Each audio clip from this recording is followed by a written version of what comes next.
Hey everyone, Marshall here. Welcome back to the Realignment. I'm joined today by Stephen McGregor. He is the co-author of The Silver Waterfall, How America Won the Pacific War at Midway. I wanted to do this episode because this is coming out the day after the 4th of July weekend. We spent a lot of time focusing on the Asia Pacific, the Navy, and future conflict. So taking a look back at the war in the Pacific in 1942 and the Battle of Midway specifically is a really interesting lens to look at the conflict through. So this is really great because we're going to focus on the battle, World War II, but then we're going to actually zoom a bit out and look at the present and then the future. Hope you all enjoy this episode. Stephen McGregor, welcome to the Realignment. Thank you, Marshall. It's very good to be here. Yeah, great to chat with you. Like I was saying before we started, I really enjoyed the book. So want to focus on that part, but then zoom out and speak to the broader significance for listeners.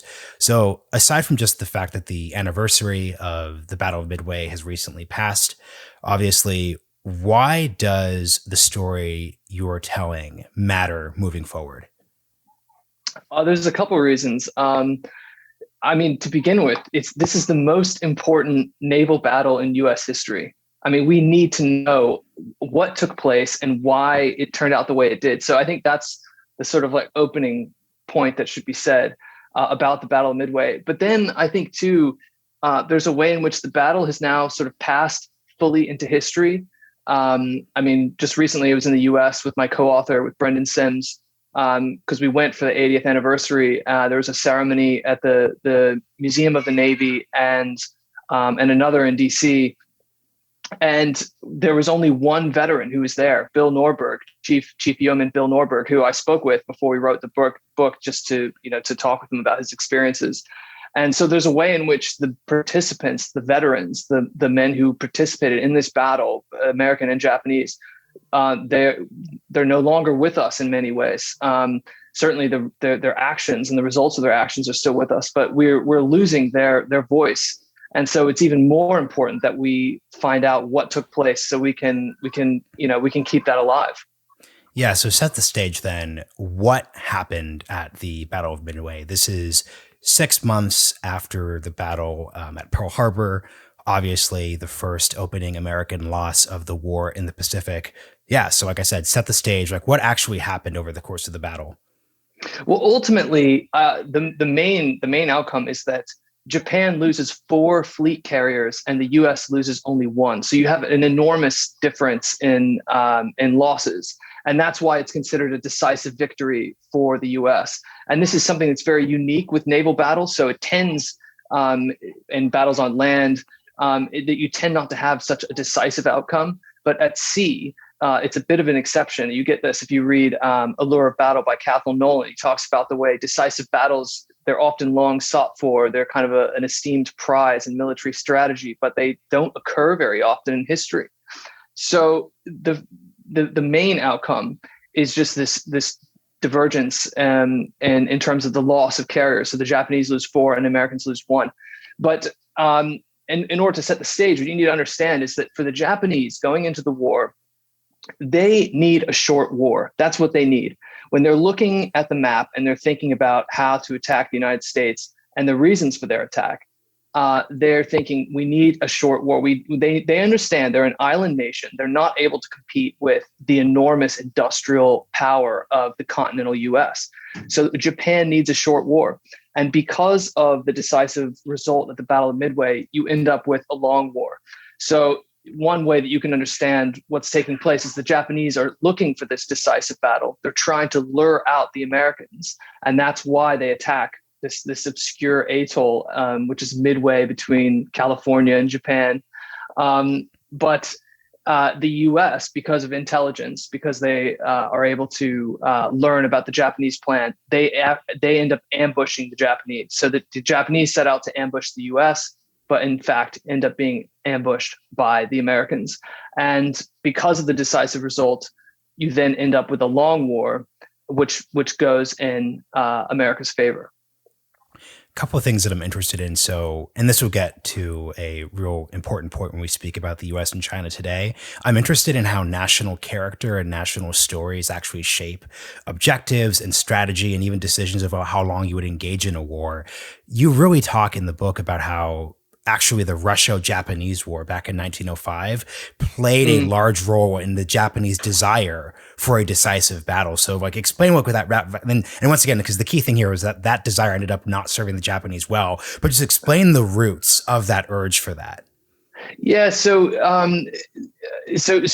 Catherine Nolan, as I mentioned, he goes into how this features in the Japanese mindset in some ways, because it's associated a bit with Bushido and it's the samurai code and the way in which they seek to fight and what they view as a glorious battle and an honorable battle, which is different from the Western, the broadly kind of general Western view. But I think what's interesting about the Russo-Japanese War is one of the participants on the Japanese side is Isoroku Yamamoto, who becomes the commander of the Japanese Navy, and he's there at the Battle of Midway. And in the Battle of Tsushima, which is this crowning victory for the Japanese in the Russo-Japanese War, Yamamoto is wounded. He's standing next to a cannon that explodes, and there's over 100 fragments that go into his body. And so this is a hugely significant moment for him as a sailor, but then also as a strategist, because this is a victory that is declaratively in the Japanese favor. They defeat the Russian fleet at the Battle of Tsushima, and they really prove themselves as a world power.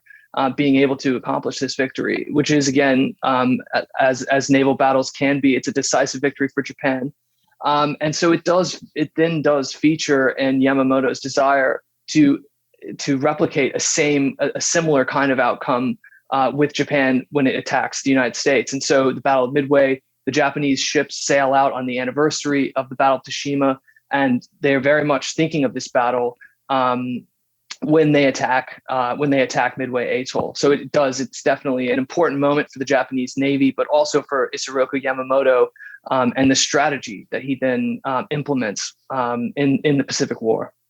You know, it's interesting. Let's speak to the American side of things. Like another grad school history book that I haven't actually read, but it's on a bookshelf somewhere, is this book called America's First Battles. The basic take is that like the United States tends to actually lose the first engagement of many different military conflicts. This book goes from the Revolutionary War to the initial fights in the Vietnam War. You know, if you watched We Were Soldiers, it's referencing the Battle of the Drink Valley. How should we understand then the American mentality when it comes to that short war dynamic? Because it seems to me, to explain the Japanese side of things, you have the Battle of Pearl Harbor, and then you have the Battle of Midway. Two losses there. Maybe the U.S. is going to give up, sue for peace, retreat back towards the West Coast. So it seems like, how is that part playing out? So in terms of the U.S. perspective, in terms of so in terms of like if you're the Japanese, like what convinces you that a victory at Midway, after Pearl Harbor, after the Battle of Coral Sea, like what convinces you that you were going to get a short war out of the United States? Well, so what there needs to do, so obviously one of the results at Pearl Harbor is that none of the American carriers are there when the Japanese attack. And so this means that a lot of the damage that takes place, I mean, the Japanese kill quite a few Americans, and they damage quite a few battleships and the harbor itself, but they are not able to damage any American or destroy any American carriers. And the fleet carrier is really the essential ship when you're thinking about naval warfare in the Pacific. And I mean, this is even true today. The carrier is the capital ship that allows for naval warfare to take place and in a complex way. I mean, you there's definitely submarines and destroyers, and you definitely have important other ships are very important, but it's the carrier is the capital ship. It's the kind of foundational ship for projecting power at sea. And Japan is not able to destroy any American carriers in the attack on Pearl Harbor. So they need some way. And as you mentioned, Coral Sea, while there are American and Japanese carriers exchange blows, they both lose carriers in that battle. It's not a decisive result. So Japan still needs some way of luring out the American fleet so that it can attack it destroy the carriers. That's really what they need to accomplish. So that's really what Yamamoto's hoping to do when they attack Midway Island or Midway Atoll. That's what they're intending to accomplish. And what I'm curious about here is, was there, in studying this history and studying both sides of the war, was there ever any world where, even if, let's say, the Japanese are able to destroy the USS Enterprise at Pearl Harbor, let's pretend that that the carriers were docked there. Let's say that Midway reverses. So you have a bunch of American carriers lost and then only one Japanese carrier launched. I still have a hard time seeing, given the nature of World War II, the US just packing it up and just basically saying, okay, it's fine. The Japanese could have the Pacific, especially given the threat to Hawaii. So was there basically what separate then the tactical from the broader strategic picture and then the politics of it? Yes. And this is a great question. We go into this in the book. So what's important here to remember is the way in which the American victory in June of 1942, I mean, it has several consequences. One is psychological. So if you read James Jones's memoir about the Pacific campaign in the Second World War, he was in the U.S. Army. He was on Pearl Harbor actually when it was attacked. So he's on Pearl Harbor in December of 1941, endures the attack, and he talks about how it was such an extreme event, those first 6 months of the war, being there in the Pacific and just getting the constant reports of Japanese military success. So they just go on a rampage across the Pacific. They capture the Philippines, they capture Malaysia, they capture, they had the attack on Pearl Harbor, Burma. I mean, they're on a tear. And it's really until the Battle of Midway when the U.S. achieved a decisive victory against them. And Jones says, this is such an essential psychological moment for the Americans to know that the battle is winnable.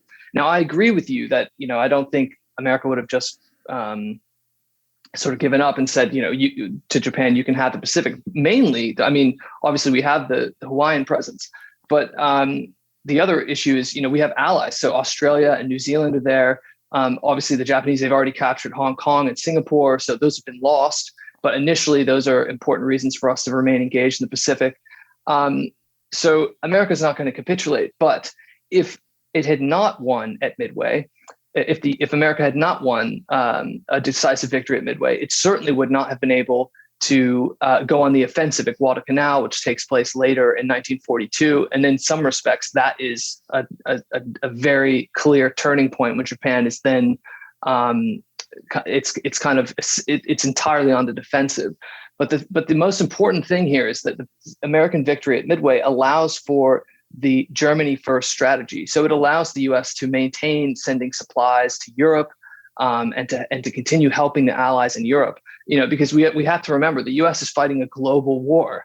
The Pacific is only one theater, and so this is where the counterfactual is like, well, if America had lost, yes, I think America still would have won, and this is something we addressed in our final chapter. They still would have won, but it would have enormously impacted the way those last few years of the war played out.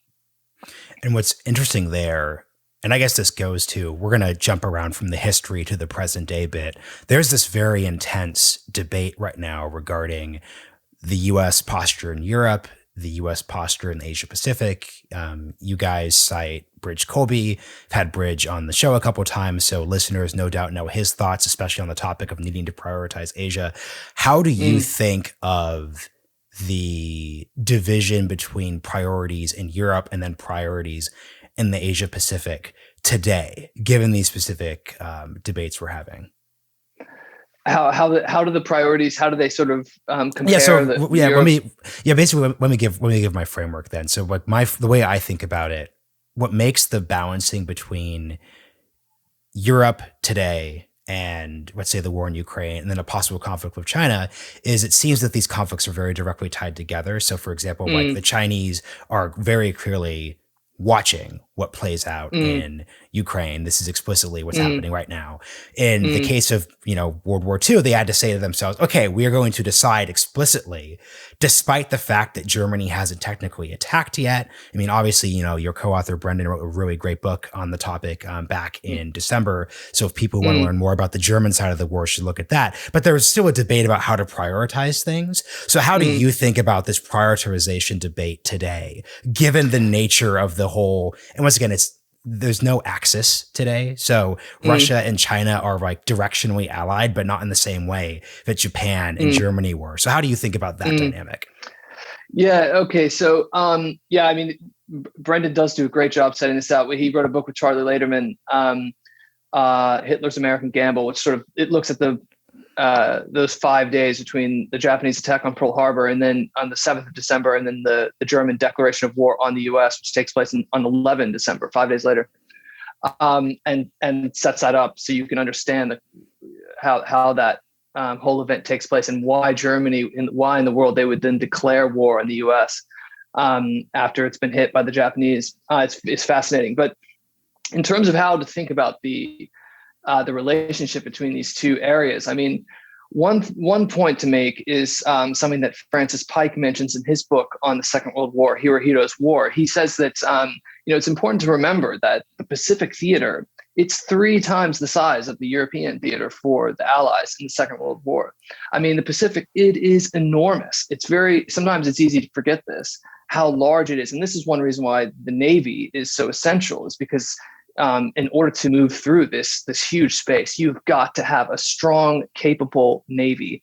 And that's really what the U.S., because of its peacetime preparation in the 1930s, that's really what the U.S. is able to do in the early phases of the war. In those key first 6 months that we go into, we talk about how really the American victory at Midway, it's the result of peacetime preparation. And so I think, and when you're comparing the European and Pacific today, one thing to keep in mind is just this enormous difference in size. And then I suppose, there's also this whole issue of your responsibilities in the different regions and your allies. I mean, these are just things that vastly change the nature of these theaters. So in Europe, we have an ally like Britain, where I live at the moment. And that really shapes the way we approach this region of the world, and the way we view ourselves in this region of the world, and certainly allies like we have in Eastern Europe. And then with the same contrast in Asia, the allies that we have there, and our responsibilities to them, it changes the nature of the way those theaters, the way those theaters appear. Something I'm curious about, and this comes through the dramatic retelling of the battle that the two of you describe. Like you're a veteran, so you can speak to this. The casualty counts just really struck out to me. Like, I'm an Audible book listener, so I'm listening, so I'm not reading, but you'd have a sentence happen and I'm like, wait, everyone just died. So it's the nature of the way you wrote the book, obviously, but there will be a sentence. You're like, torpedo 3 out of 4 planes are knocked out. That's not quite literally the telling, but that's an example of it. And something I'm curious about, and this plays into the short versus long war dynamic. It seems like tolerance for casualties is a huge part of this. There's just a situation where you could just have 10s and 20s and 30s and hundreds of planes and their pilots most likely just dying. And something I'm suspicious of, I think this would play into how, let's say, the CCP or analysts would plan a conflict with the U.S. today.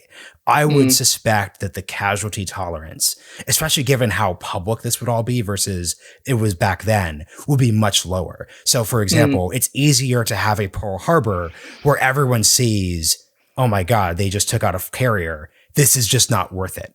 Oh my God, all these people just died.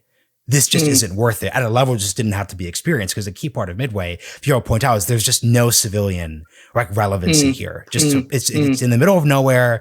There's obviously no social media. There are documentarians on both sides of the battle, but that's the definition of censorship. So that's going to come out over time. So how do you think just the tolerance for casualty plays into this dynamic? Yeah, it's an interesting point. This point. I mean, Michael Anton made this point in an essay he wrote a few months ago. He was saying that the U.S. would not be able to, if we lost a carrier, it was a piece. He wrote this piece saying we shouldn't be involved with Taiwan. And he was saying, if we try and defend them and then we lose a carrier, that's 3,000 souls. And that's going to be a huge blow to the American public. And it's an interesting point. I think he's right to make this point. And it's similar to what you're saying. Are we able to handle that kind of loss of life anymore? Because this does happen in the Second World War, and certainly with the Japanese. I mean, they lose 4 fleet carriers. As of thousands, they had 3,000 men die. 3,057, I think, Japanese men are killed in the Battle of Midway. It's a huge loss, and the Japanese continue. I mean, they largely censor the outcome, and they portray it as a victory. And the survivors, they are in many respects incarcerated on their return to Japan, so that word can't get out about the size of the defeat. But they press on. They still continue their campaign. And I suppose today it would be felt differently, certainly with social media. But it's always hard. I'm on our recent trip to the U.S. I was able to go to Ground Zero in New York. I hadn't been there for a long time, and it was really intense going there. After everything that's kind of happened, and I feel like we're in a new phase now in terms of geopolitics. The global war on terror feels like it's kind of moved away. It's been a bit. Now we're thinking much more about Europe and Russia and China and like great power rivalry. And it was really something to be able to go back there and remember the indignance and the anger from 2001. I mean, I joined the military in 2000. So I remember, I remember those years like very clearly. And a lot of the guys in my platoon, the Joes in my platoon, they joined because of what happened in September 11th. So if something like that happens, it's always hard to tell how America will respond and what that will be like and what it would be like. But I think it's just as likely that we could become committed to put a stop to whatever happened. If we were to lose, a carrier and thousands of sailors, American sailors die. I mean, it's difficult to say exactly how that would play out, but it would be. It would certainly be a historic event, and it's definitely what takes place in war. This in the Battle of Guadalcanal, which takes place over the course of several months later in 1942. So after the Battle of Midway, the Japanese lose over 2,000 airmen, and it's a huge loss of life for them. And this is how the war proceeds. That it is definitely about which side is willing to lose more, to sacrifice more, because that's how gains are made in war, and it's brutal. And I suppose it's also a way. It's very humbling, So like you mentioned, the torpedo squadrons in the Battle of Midway, Torpedo 8, 15 planes in Torpedo 8 attack the Japanese fleet, and only one man. So they have crews, three. Each plane has three men aboard, and only one man survives. So he's the lone survivor. Every plane is shot down, and only one airman. He's a pilot. His name is George Gay from Waco, Texas. He's the only survivor. So, it was definitely a contest where a lot of lives were lost. It's interesting as you were articulating, especially the 9/11 part. It made me think of the fact that looking at 9/11 from an Al-Qaeda perspective, like they thought that the impact of the attack would be to cow us in the same way that I think the Japanese were calculating. So you could make that miscalculation in both cases.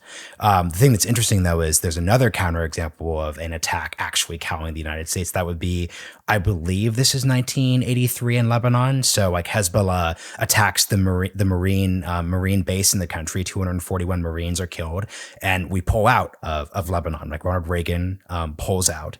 So it's not that the U.S. can't be forced to withdraw because of a really impactful like body count.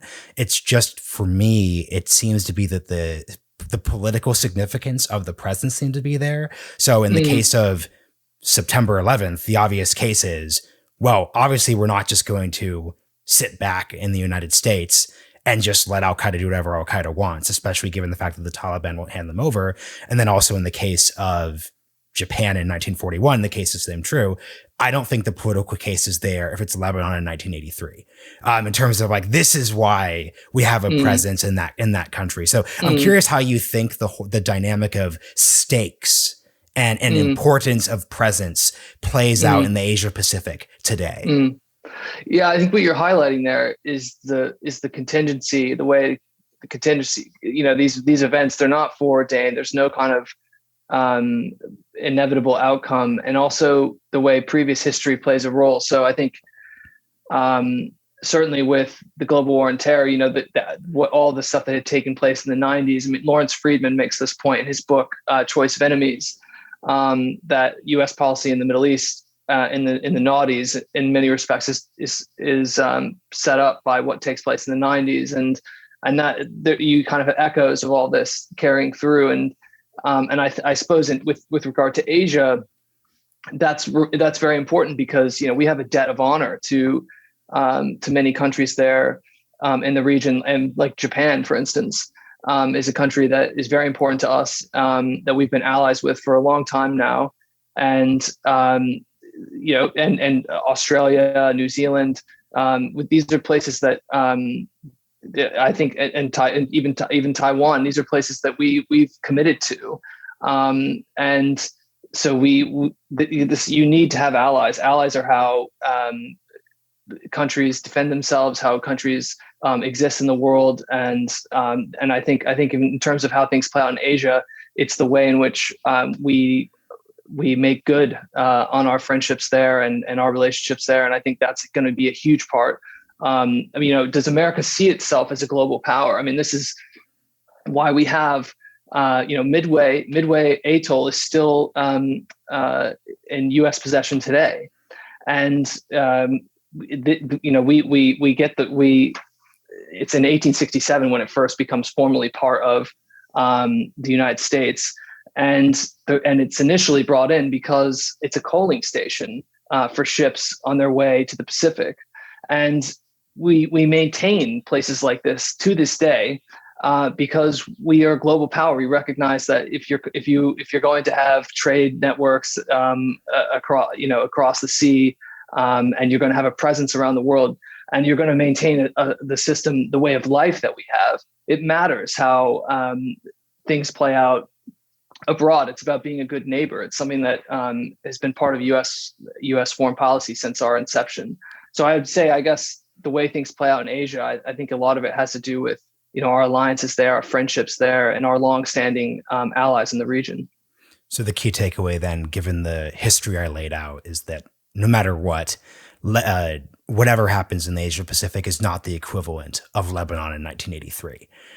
It's not going to be the same. It just, there's so much history there. There's deep economic ties. There's like complicated like historical narratives that don't just make it as simple as saying, look, and once again, like Reagan did not suffer political consequences for packing up and leaving in Lebanon. So no matter what happens, like that dynamic is not going to exist in an Asia Pacific context. Something I'm really curious about are the parallels between China today and Japan back then, especially given the ideological side of this. So the key way that you and Brendan lay this out is the Japanese with the Asia co-prosperity sphere, their, I think, justifiable bitterness over the unfairness of the way the Treaty of Versailles doled out spoils to victorious powers, a desire to join the club of Western imperial countries, all of that sort of bit. A real serious dissatisfaction with the status quo that leads to obviously the war in China, the expansion, the war against the European colonial powers.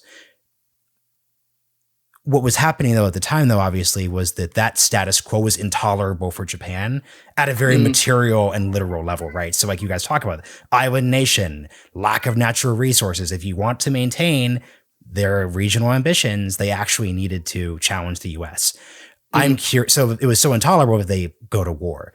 I'm curious, as you say, the Chinese are challenging this global order in the Pacific right now, how intolerable, quote unquote, is the status quo. So you might not like that the U.S. has a blue water navy and could intervene in a Taiwan conflict, but that doesn't approach the same level of, oh crap, if we don't get our oil resources together and go against the Dutch and the British, we can't maintain this for the long term. So help distinguish the dynamic there.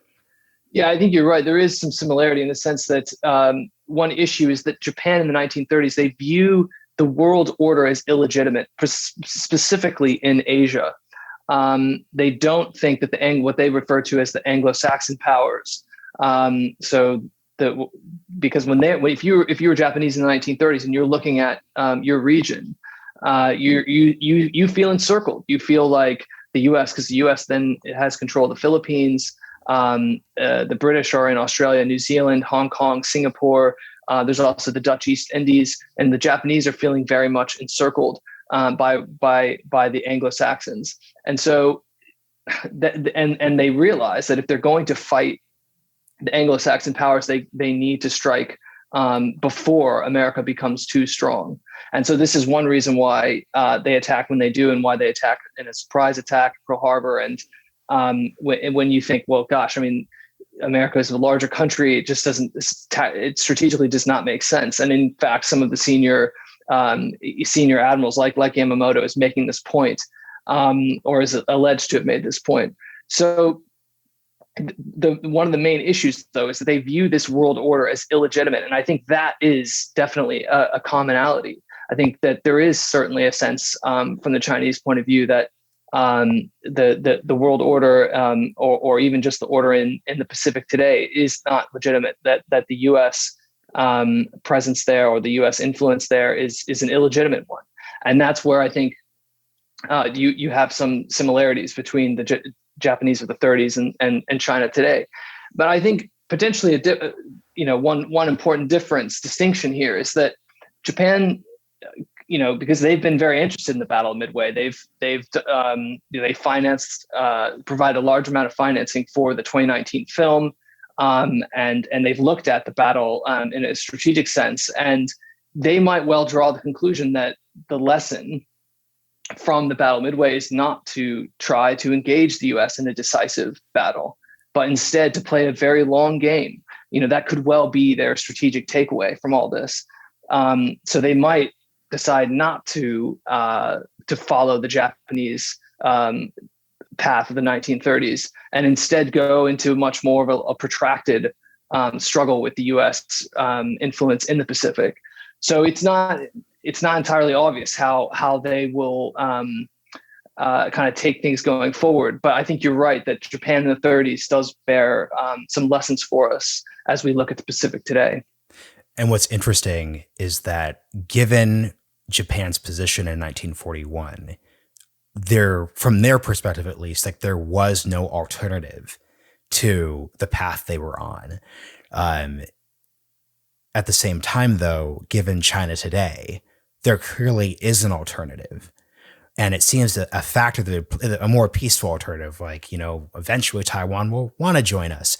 We can make the Belt and Road Initiative work so well that we'll operationally get Asian countries that are allied with the U.S. right now to be more sympathetic towards us, et cetera, et cetera, et cetera.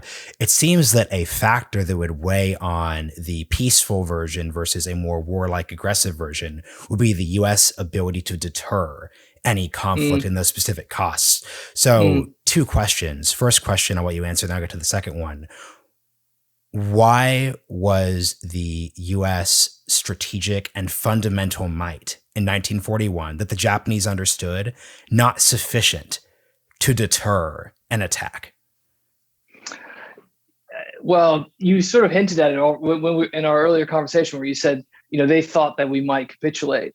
That they could sort of frighten us into suing for. They could cause us to sue for peace, and then in fact, the opposite occurs. I think as well, you have the way things play out. So they attack Pearl Harbor, and then as we discussed, the American fleet carriers are not there. So their initial attack, it doesn't go the way they expect.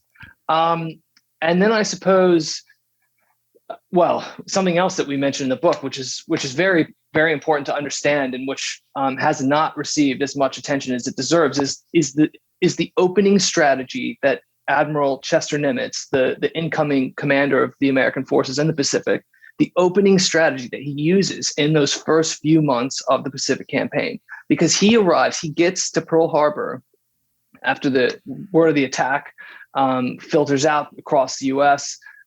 Everyone's astounded.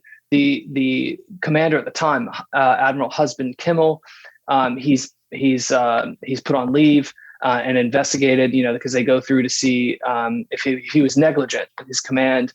And Chester Nimitz is sent out by train to across the West Coast and then by air to Pearl Harbor. And he arrives there on Christmas morning, 1941. 5 American battleships are in the bottom of the harbor, and he has to decide how is the Pacific Fleet going to respond. He goes on the offense. And so this is another huge reason why the opening months of the Pacific campaign don't go as Japan hoped, and why America is then able to win at Midway, because Nimitz, he also is willing to send the fleet out to attempt to ambush the Japanese at Midway. So, this is something that we talk about in the book, and I think it's important to understand is that one reason why the Japanese aren't successful, or why American strength is something that ends up proving capable of dealing with the Japanese, is because of how it's then used once the war begins. So a question then for the present day then, you've raised 2 issues. So issue 1 would just be the obvious question of how can the U.S. assure deterrence in the Asia Pacific in terms of the status quo? Because I hate this needs to be said, but I respond to the YouTube comment section. A war between the U.S. and China would be a disaster on 15 million different levels. So one should seek to deter a war while also balancing our interests, to your point, honor in the region. But then too, so there's the deterrent question, but the second question is, how can we convey seriousness in a way that doesn't cause an enemy to misjudge you? Because that seems to be the critical, and this is the broader story of World War II. Hitler didn't think that Britain and France were truly going to back Poland. They did not, the Japanese, once again, did not believe that, to your point, that the long war would happen if the decisive initial strikes happened. So how does one convey seriousness without also issuing a joint communique saying, if X happens, the US will go to war in the South China Sea, which obviously isn't going to happen. So how do you balance those deterrence, but also strategic seriousness? I mean, I suppose, in some ways you can never fully control the way your opposition thinks. And that's especially true if they're just so different from you. And if they view the world differently, if their strategic aims don't align, then there's really nothing you can do just to change their perception of you. In the Japanese case, they needed resources and they felt encircled. They felt like they were being given that they deserved more, and so they wanted to figure out how that could be achieved. And they knew it would require, from their view, attacking the U.S. And so they thought the best way that could happen is if they attack now, or in 1941. And I suppose what you then need to do is figure out a way to gain, figure out a way that all the different players in a region feel like the order which exists there is legitimate. I mean, that's a hugely important thing, that everyone feels like the order which is there is legitimate. Now, I think that's like a broader issue, but in a more fundamental way, which something that we go into in the book, is that during the 1930s, America is preparing. The peacetime Navy, it's not falling into disrepair. Quite the opposite. There's a lot of targeted, small-scale development going on, which is crucial for the outcome at the Battle of Midway. So the American dive bomber, which then scores the blows of the Japanese carriers on the morning of the battle, this dive bomber, it's invented in 1934. So in many respects, you could say that the outcome of the Second World War, while everything, or even just the Battle of Midway itself, the battle takes place on the 4th of June, 1942. But in some ways, it's decided when a guy in his 20s who never goes to university in California, Ed Heinemann, sits down and designs the Douglas Dauntless, the SBD Dauntless dive bomber in 1934. So I think what, one way of answering your question is you deter your opposition by preparing now. You need to be prepared now, because if the war should occur and there is a war, you need to have the resources and the trained sailors, airmen, Marines, and the soldiers to go out and do what needs to be done. And that's exactly what happens at the Battle of Midway. And this is something that we go into certainly with the Dauntless in the first chapter of the book. Yeah, I want to focus on the planes in a second, because this was, I think, frankly, like the best chapter that you guys really focused on, like the history of like these naval warfare, aerial tactics, but also like the nature of the 1930s Navy. So here's a historical question. Why, and I'm going to use, this is super colloquial, but whatever. Why did it seem like the U.S. Navy in the 1930s was with it in terms of technological developments, preparedness, in contrast to, let's say, like the U.S. Army? Like, take a Google U.S. Army 1940 and you'll see them wearing like vintage World War I, like those weird Britishy helmets. Yeah. They're rocking the Springfield 1918 rifles, but to wait that these chapters you guys are focusing on, there's all this innovation with dive bombing. You have the new planes, like even the, TBD Devastator, which is the torpedo plane, which is horrifically outdated. That was still a plane that came on board in the 1930s. Yes. And when it started, it was incredibly innovative. It's just that the technological waves were happening much quicker then. What was going right in the Navy in contrast to, I guess, there were fewer other branches because the Air Force was part of the Army back then. Let's just say, what was happening in the Navy that wasn't happening in the broader U.S. Army at the time? Yeah, it's an interesting question. And I suppose one issue with the Navy is, in terms of the plane itself, that's a very specific machine. It's a very specific weapons platform. And when the Navy, it is largely the development of the Dauntless. It is largely the story of this one engineer, Ed Heinemann, coming up with this plane largely intuitively. I mean, they did have wind tunnel testing, but they certainly didn't have the in-depth understanding of fluid dynamics and things that we have today. I spoke with a buddy of mine who's a test pilot in the Air Force, and he was telling me, so much of their skill back then was intuitive knowledge. And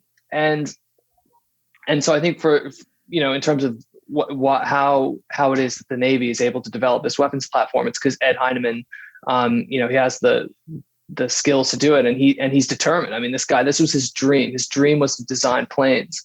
But then, and it's also, I think it's also very easy because the Navy puts out a call. They say they put out a call for all the different companies to design a dive bomber, and it's Ed Heinemann's plane. There's 6 planes that have been submitted, and Ed Heinemann's is the only mono-wing plane that is strong enough to take the punishment that is required to successfully dive bomb. I mean, when they dived at 70 degrees or steeper, and the requirement was that they carry 1,000-pound bomb when doing this maneuver and then recover afterward.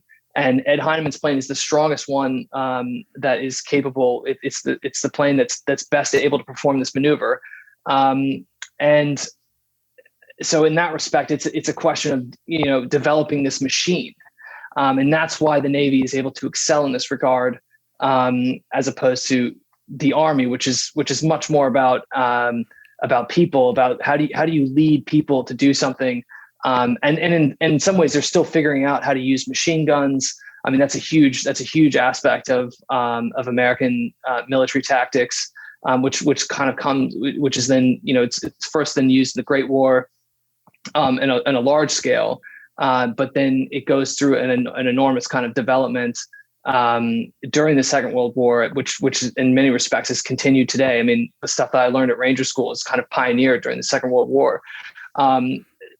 So I suppose the Army had to kind of go through a different process. It wasn't about a machine so much as learning this kind of tactical approach to warfare, which is somewhat, I guess, in the Navy, they definitely had to change their tactics. I mean, in large respect, it's, are you going to respect the carrier as the replacement of the battleship? You know, because they kind of come in. You someone like Chester Nimitz. We talk about, we kind of have three main characters in the book: the designer of the Dauntless, Ed Heinemann, Chester Nimitz, Admiral Chester Nimitz is commander of the Pacific Fleet, and then Dusty Kleiss, this crucial, one of the most important American pilots in the Battle of Midway. And one of the things about Nimitz is born in 1885. So he's born in this completely previous generation before air power, you know, so for the Wright brothers flights in 1903, Nimitz goes to the Naval Academy in 1901. So that's when he first arrives there and graduates in 05. And so the Navy has to kind of decide how are they going to handle air power. And Nimitz is one of the early adopters to say, yeah, that the carrier is going to become the capital ship.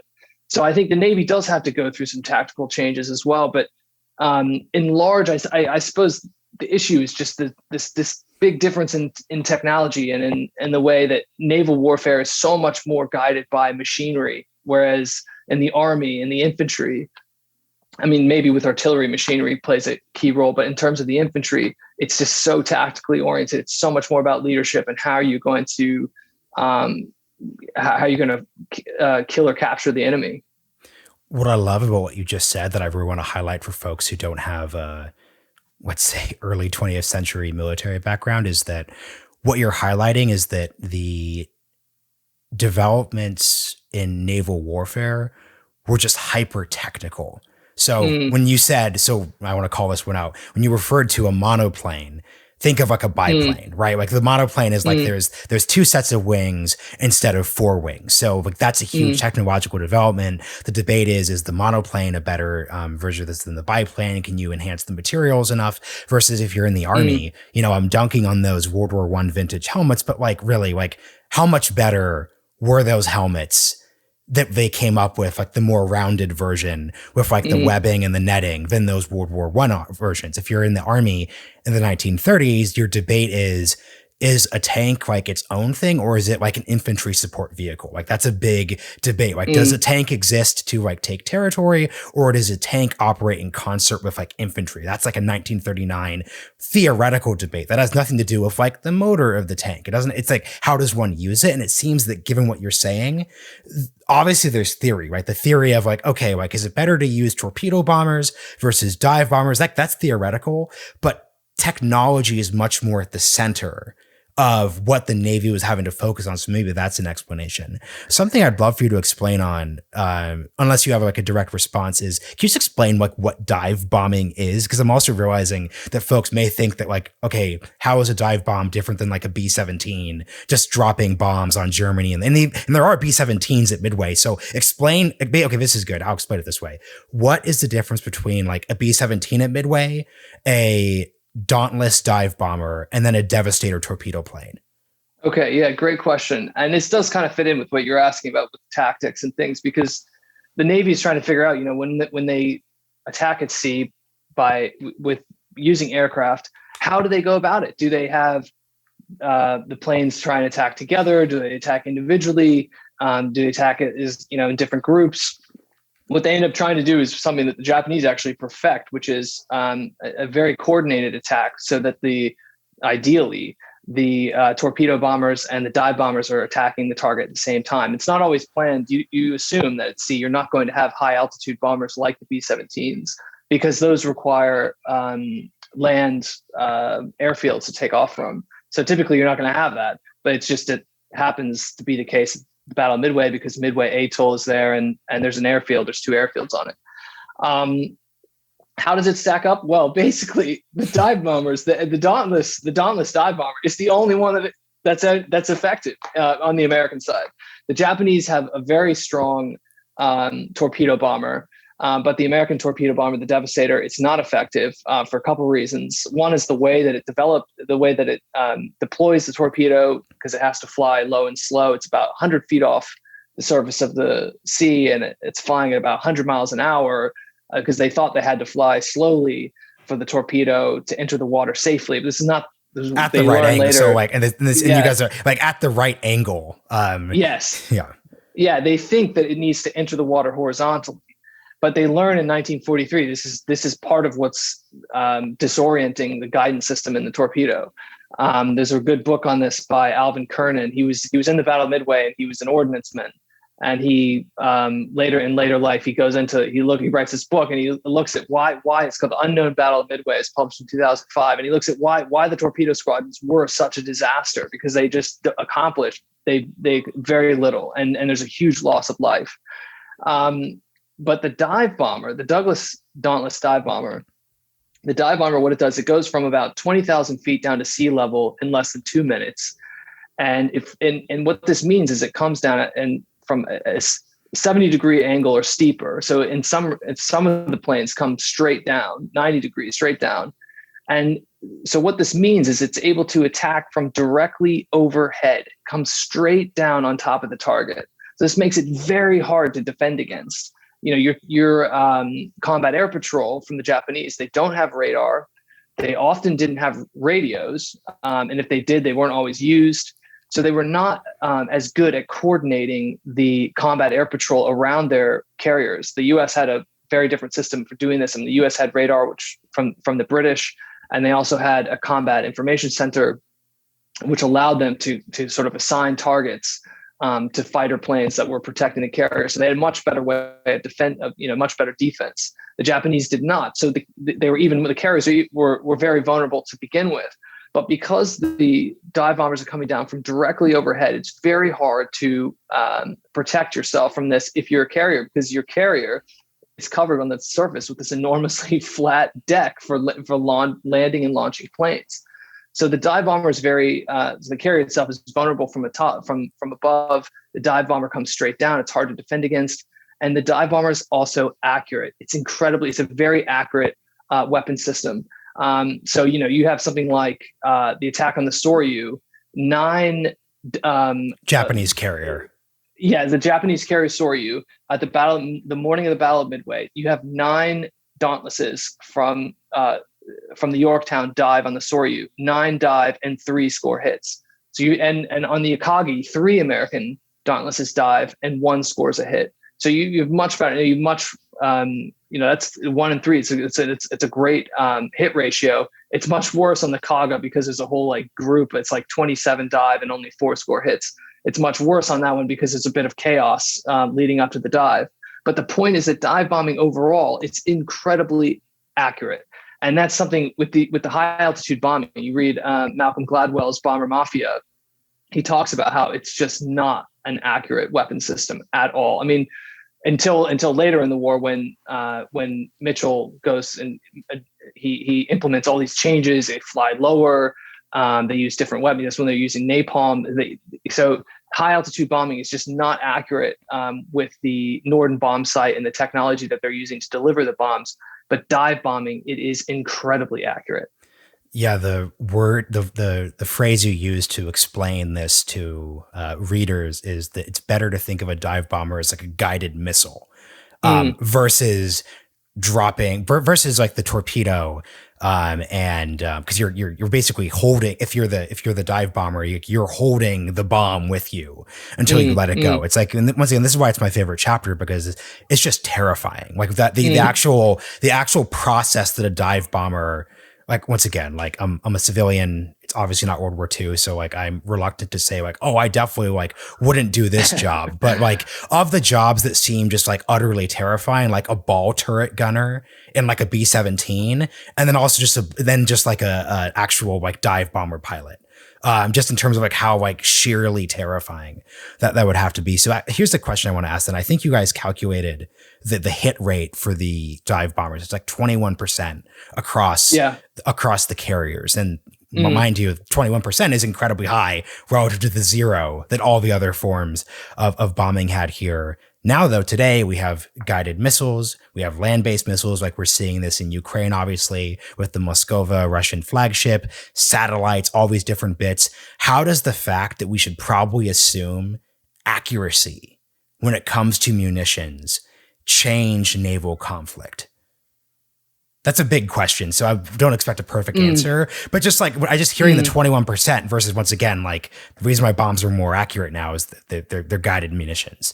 There's JDAMs, there's satellites, there's the laser pointers, all those different bits. Like, how does that conceptually change your framework if you're a modern day Nimitz?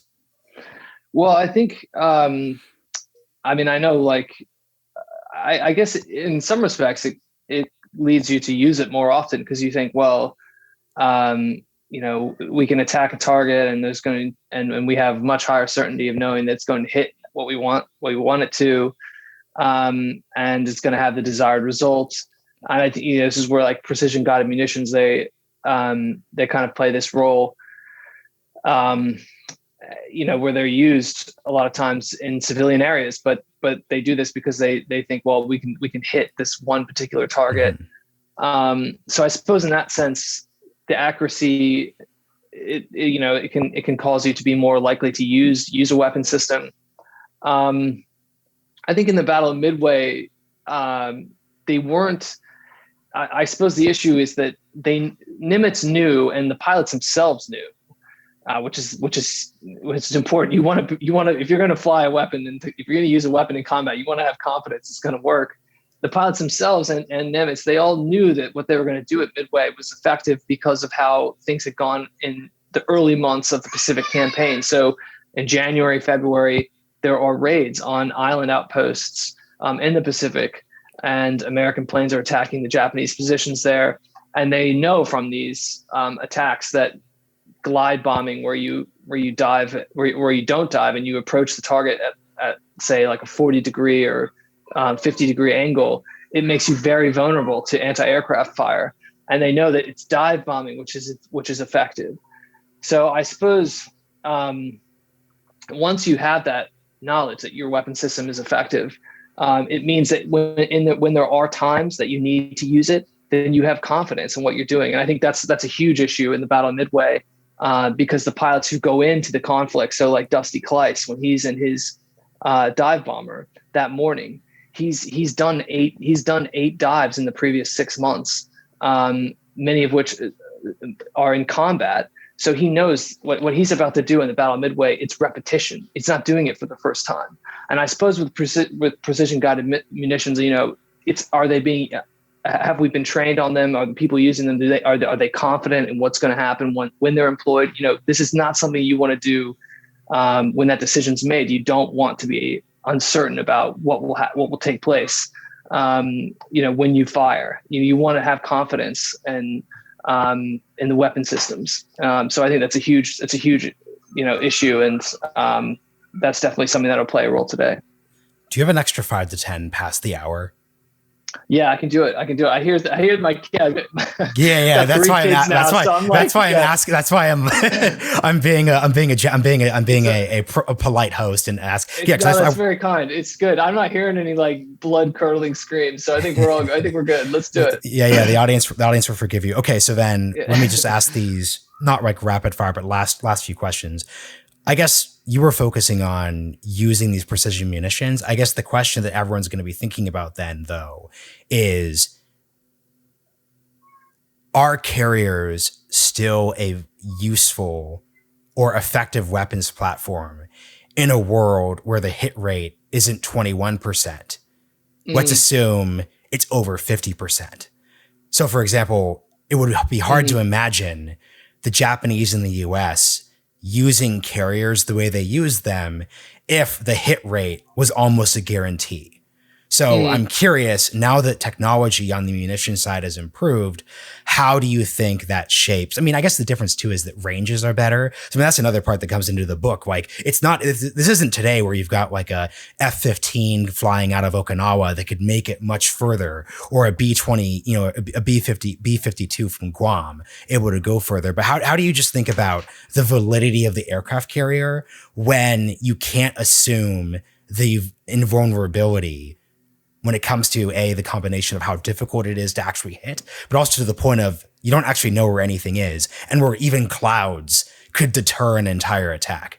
Yeah. Okay. I think I understand your question now. I think, one issue is that and this plays a huge role in the way that the Japanese Navy, the Imperial Japanese Navy in the 30s and 40s, the way they attack. I mean, they develop a preference, very deliberate preference for mass attack. This is something that's very important to them. It's how they prosecute the Pearl Harbor attack. It's how they do their initial attack on the island, on Midway Atoll in the morning of Battle of Midway.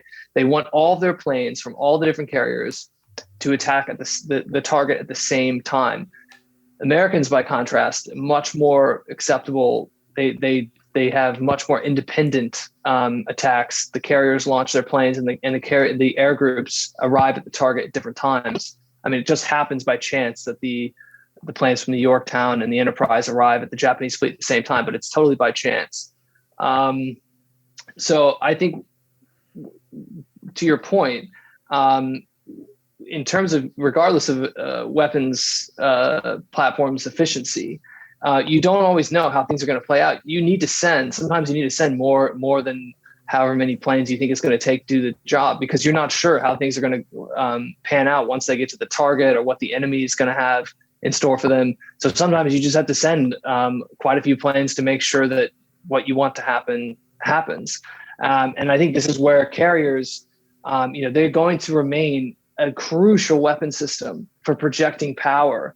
And this is what you really see in the Midway, in our book on the Battle of Midway, because in the first few months of the Pacific War, Nimitz uses these carriers as separate groups, and they go on these raids, which mean that a carrier can appear off the coast of an island in the middle of the Pacific.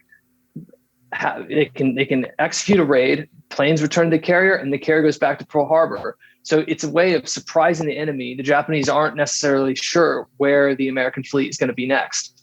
And this is very important for having an offensive campaign. This is what carriers allow you to do. They allow you to move about, to be on your feet, to be on the front foot, and to deploy force far away from home. So I think, in that sense, the effectiveness of a weapons platform, it has increased. It's definitely increased, but we still need to be able to project power abroad. We still need to be able to send force in as large a number as possible.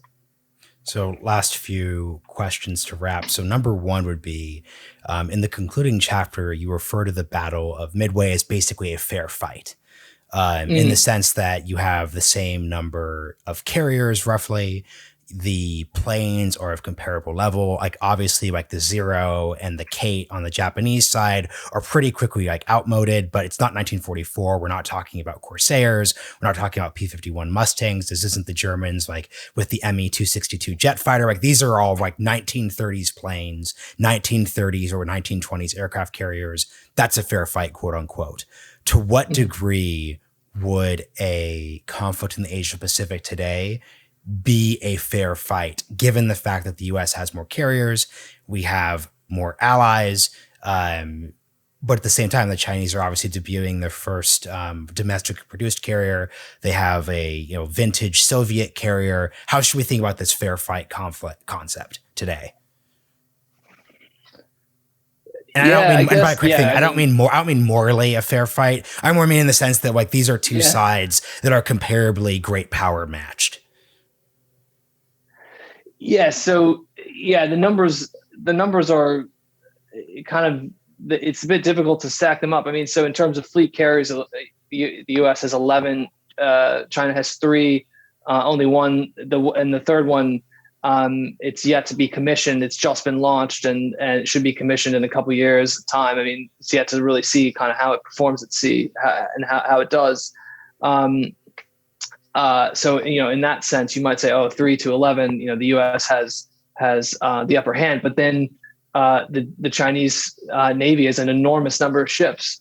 And by some estimates, it has more ships in the Navy than the U.S. And also, it depends very much on the kind of, and on their strategic aims and what it is they're trying to accomplish. So, they have some very effective destroyers, very large destroyers, which are very, very, very capable ships. They have some stealth submarines, which are which again are very, very capable, and have are good at what they do. And in stealth kind of changes the equation as well, because in that sense, they can appear and do things where it's a bit more difficult to decide, is this evenly matched? Or because this is where surprise and taking the initiative can sort of change the balance, in terms of who has parity, because the Japanese understood in 1941, if they attack first, even though the US is a continental power, and even though it has this larger industrial base, if by attacking first you gain the initiative, you surprise the enemy, then maybe you can turn things in your favor. So, yeah, I guess what I'm saying is, in certain circumstances, it could be evenly matched between the U.S. and China. In other circumstances, there would be a clear side that has the advantage. I mean, it just kind of depends on really how things play out. And I guess with Midway, one of the interesting things about the Battle of Midway is it just teaches us how preparation is so key to being able to use your Navy, because it doesn't, having 11 carriers is great if we can't, but it's good to have 11 carriers, but you need to be able to use them properly, and you need to know that your sailors they're confident in their ships, that the pilots are confident in their planes. And this is key, and this is really what takes place in the 1930s. Is you have these pilots, and then even in the early months of the war in 1942. These pilots who are preparing, they're learning their trade. They're getting to be really good at what they do. And this is where I think, if in terms of having, you don't want to have a fair fight. You want to have an unfair fight. You want to go in like extra prepared. And the way you do that is by putting in the hard work now. And so this is like definitely a lesson from the book. You read in the book and we talk about what that looks like for the U.S. Navy in the years leading up to the Pacific War. So last question, you and Brendan don't name any names in the book, but I'm curious. So the story we've told here on the technology side is you have, and this is set up this way, right? You have the TBD Devastator, the torpedo plane, you have the Dauntless dive bomber, you have the tactic of the torpedo attack, you have the tactic of the dive bomb. What would you say are the modern day equivalents of that dynamic? So what would be a weapons platform that would be relevant to an Asia Pacific conflict, and then a use of said platform that you think would be outmoded and could lead to disaster versus something that's promising? These don't have to be exact, but I'm just curious if there are any, because that was my number one question. I'm like, okay, like what is the, you just think, I'm like, okay, like what is the I think the most important takeaway that a strategist should be thinking about reading this book is like, okay, like what is the equivalent of the torpedo bomber and what's the TBD Devastator in our arsenal right now? Like, what would your answer to that be? Well, it's interesting. So, this is one of the wild things about the story about the Battle of Midway is that the whole an impetus for the development of this dive bomber, for the Douglas, this incredible battle winning machine. It's a call that comes out from the Navy bureaucracy. In 1934 they say, look, we need a new plane, and it goes out, and then there's 6 designs submitted, and it's Heinemann who designs this incredibly effective machine. I mean, it's enormous. It's heavy. It's a very heavy plane. It's 10,400 pounds compared to the Japanese dive bomber, which is a good dive bomber. It's only 8,000 pounds. So the Dauntless is like, it's almost like a 25% heavier plane. And I guess my point here is just that the reason that this battle winning weapon system is invented. In some respects, you could say it's invented because of this bureaucratic, this requirement. We're building some carriers. We need to put planes on them. We want someone to design this machine. So it could well be that the Dauntless equivalent today, it's like it's in development as we speak. I mean, George Gay, the lone survivor of Torpedo 8, and we got to read his memoir. In researching the book is really interesting because he signed the copy that we read, and we had bought it secondhand, and he signed it, "Keep America Strong." And he says in his concluding chapter that you have 2 kinds of equipment in the military. You have experimental and obsolete. And so he's saying, like, look, if you've got a plane out there, it's either an experimental plane that you're just figuring out how to use, or it's obsolete. So I guess I'm sort of dodging your question, because what I'm saying is, like, the Dauntless equivalent today, it's probably in development right now. And, we just need to make sure that we follow through, that we learn how to use it properly, that we have confidence in how that weapon system works when the time comes to use it. I mean, God forbid. But that was definitely how they approached naval warfare in the 1930s. And that's what really paid off at the Battle of Midway. Yeah, and I'll close with this. And a happy note for folks who are thinking about this dynamic is, as you all point out, like a huge issue, because when we're like, wait a second, it was as simple as they were going into the water the wrong way, the torpedoes, you all point out that the Navy wasn't using live torpedoes during a lot of their tests because of budgetary constraints. So the good news today, at least, people could dunk on the fact that the U.S. military budget is so high today, but I don't think in any conflict we're going to go into a situation where, and we also have computer simulation, like the tech is more advanced. We're not going to go into a conflict and be like, oh shoot, like we didn't have that extra $10,000 to use live ammunition in significant enough tests. So I think that is the word of today is superior to the word of the past example that would be useful to close on.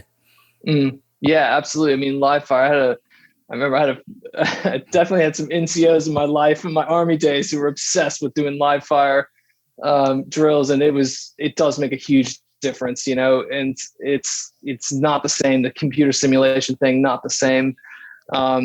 Training is it is essential, and much better to sweat it out in training than to give it up in blood. So definitely key. And it's definitely something we bring out in the book. And there is a price for all of that. We talk about that as well, because it takes a toll on the pilots, on their family life. And like with Kleiss and his girlfriend, I mean, he decides not to propose to her because of the war, and it becomes, it's a huge thing. It's a huge thing you're asking these guys to do, and we go into all that in the book. And it is vital that we prepare now, and also that we recognize the cost that entails. Really good show, Steve. This has been really great. Would love for you just to shout the title of the book out for folks. It helps when the author says it, not just me in the intro. That folks, I really recommend it. Oh, thank you, Marshall. Yeah, The Silver Waterfall.